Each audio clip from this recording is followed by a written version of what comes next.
Hello, Nomad Sculpt, and in version 2.3 there's a new option for post-processing for Bloom and SSAO, a color tint option. So here you see blue or green.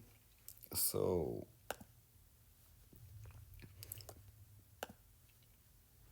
here in the post-processing you see here ambient occlusion, and here is now a new feature for color.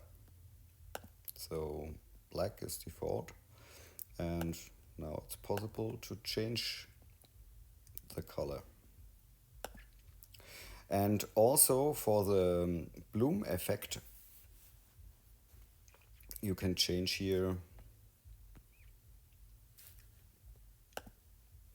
the bloom and make it the color you want. And that's a new thing. That's it. Have fun with sculpting, and ciao.